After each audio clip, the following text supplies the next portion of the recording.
Assalamualaikum warahmatullahi wabarakatuh. Nama saya Nurul Fauzi. Di sini saya akan mempresentasikan mengenai menjelaskan dan membedakan grafem dan fonem bahasa Indonesia. Grafem yaitu satuan terkecil sebagai pembeda dalam sebuah sistem aksara. Grafem atau sistem pelambangan bunyi ini disebut sistem ejaan. Ada dua macam, yaitu grafem yang mengikuti sistem fonetis dan grafem yang mengikuti sistem fonemis. Jadi, kalau grafem yang mengikuti sistem fonetis atau lebih populer disebut ejaan fonetis ini melambangkan bunyi-bunyi yang diucapkan penutur dalam bentuk huruf. Oleh karena itu, jumlah bunyi yang dilambangkan relatif lebih banyak dari jumlah huruf yang terdapat dalam alfabet.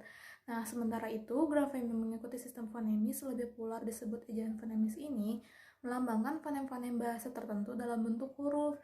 Jadi, pelambangannya disesuaikan dengan bunyi-bunyi yang membedakan makna. Nah, oleh karena itu, jumlah fonem yang dilambangkan relatif lebih sedikit dari jumlah huruf yang terdapat dalam alfabet. Grafem konsonan. Yang pertama ada grafem E, digunakan untuk melambangkan dua buah fonem, yaitu fonem vokal E dan E. Yang kedua ada grafem P. Selain digunakan untuk melambangkan fonem P, juga dipakai untuk melambangkan fonem H sebagai koda dari sebuah silabel. Yang ketiga ada grafem T. Selain digunakan untuk melambangkan fonem T, juga digunakan untuk melambangkan fonem D sebagai koda dari sebuah silabel. Yang keempat ada grafem V. Digunakan juga untuk melambangkan fonem T karena menyesuaikan dengan ejaan asli unsur leksikal yang diserap. Yang kelima ada grafem K. Selain digunakan untuk melambangkan fonem K, digunakan juga untuk melambangkan fonem G yang berposisi sebagai koda dalam satu silabel. Yang keenam ada grafem N.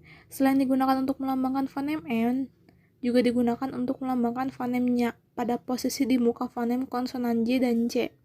Yang ketujuh ada gabungan grafem, yaitu gabungan grafem NG untuk melambangkan fonem eng, gabungan grafem NY untuk melambangkan fonem nya, dan gabungan grafem KH untuk melambangkan fonem H. Contoh, yang pertama fonem eng, nya, H, sya masing-masing dilambangkan NG, NY, KH, dan SY. Contohnya seperti menganga, nyanyi, makhluk, syarat. Yang kedua ada fonem E dan E dilambangkan E.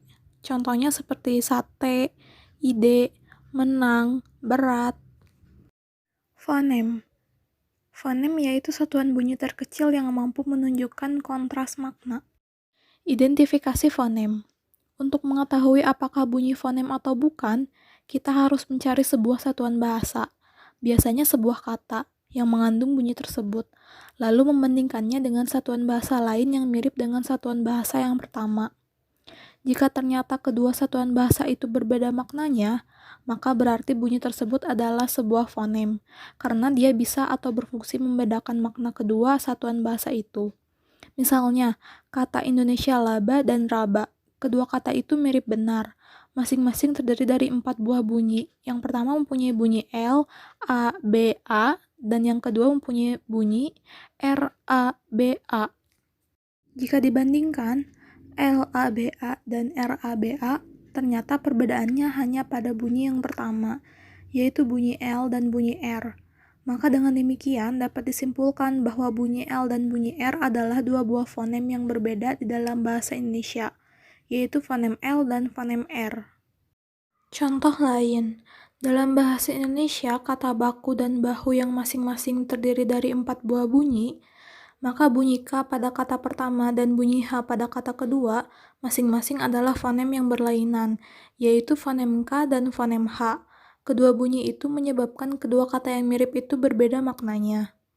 Adapun contoh dalam huruf H adalah fonem, karena membedakan makna kata harus dan arus. Lalu B dan P adalah dua fonem yang berbeda karena bara dan para beda maknanya. Contoh perbedaan grafem huruf dan fonem. Susunan fonem adik, jumlah fonemnya 4. Susunan huruf adik, jumlah grafemnya 4. Susunan fonem ingat, jumlah fonemnya 4.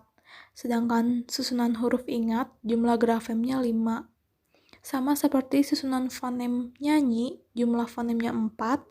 Sedangkan susunan huruf nyanyi, jumlah grafemnya 6. Susunan fonem pantai, jumlah fonemnya 5. susunan huruf pantai, jumlah grafemnya 6. Kesimpulan, fonem merujuk pada satuan bunyi terkecil yang membedakan makna, sedangkan grafem merujuk pada sistem pelambangan bunyi atau fonem yang berbentuk huruf. Fonem P sebagai nama satuan fonem bahasa Indonesia yang beralofon P, bilabial, stop, eksplosif, tidak bersuara, dan P kutip 1, bilabial, stop, implosif, tidak bersuara. Secara kebetulan juga ditulis P dalam grafemnya. Fonem S yang hanya beralofon S juga ditulis S dalam grafemnya. Dengan demikian, seolah-olah tidak ada perbedaan antara fonem dan grafem, bahkan fon dan grafem. Terima kasih atas perhatiannya. Mohon maaf apabila banyak kekurangan. Wassalamualaikum warahmatullahi wabarakatuh.